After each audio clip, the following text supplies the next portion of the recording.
Hey everyone's JackelWolf back in Sky Factory 3 with another 5 minutes. That's how I did it. Last episode, we built ourselves a mana spreader as well as a mana pool. This episode, we're going to focus on generating mana to be used by both of these items. The first method that we're going to use is to create ourselves an Endoflame flower. Now that is going to require 2 mystical brown petals, 1 mystical red petal, and 1 mystical light gray petal. Now we're going to take both of those or all 3 of those items, and we're going to throw them into the petal apothecary. Now all those 4 are floating in there. We just need to add some seeds, and there we go. We have ourselves an Endoflame.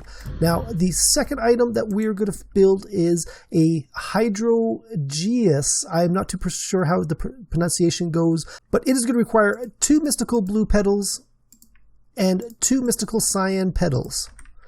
Similar as before, we're going to put them into our petal apothecary. We just need to fill that up with water again, and we go 1, 2, 3, 4, and then we add the seeds, and that gets us our Hydroangeas. Again, I'm not too sure how you pronounce that.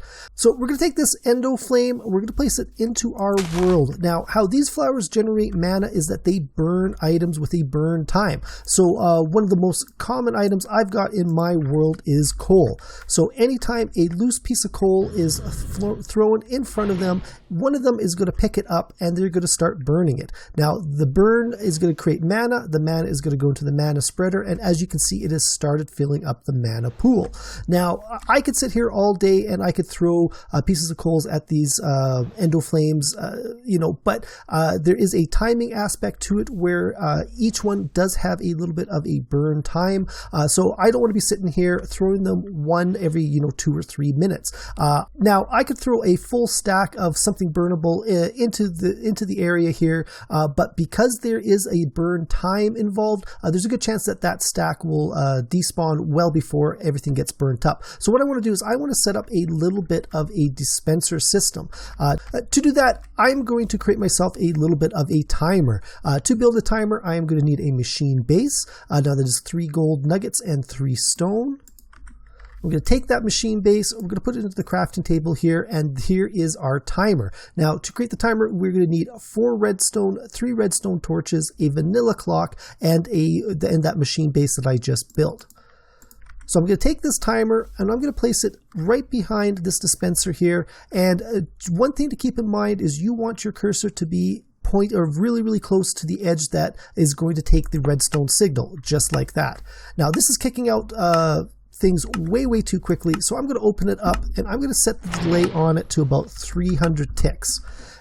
Now this is going to spread out to the dispensing of the coal into about a more manageable amount of time for each of these Endoflames. So I'm going to throw that back in there, and it is going to keep going, and these are going to keep burning the coal and creating mana.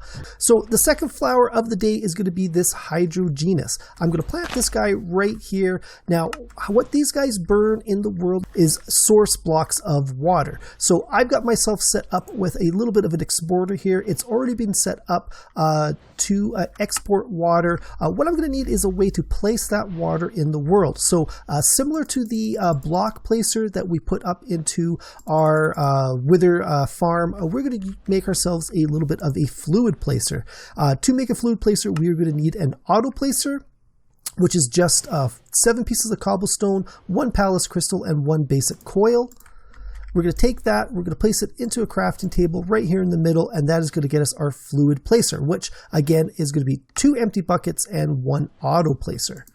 Now, if everything is set up properly, as soon as I place this down in my world, it's going to start kicking out blocks of water. These Hydroangeas are going to start taking that water and turning it into mana.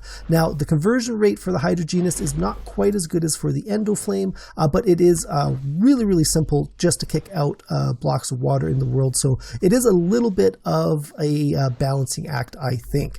But that is going to be it for this one, guys. That is the basic of mana generation in the Botany pack. If you enjoyed this video, please leave a like and subscribe. You can also follow me on Twitter at JackelWolf. I have a Discord page that you can check out as well, and I will see you guys next time. Goodbye!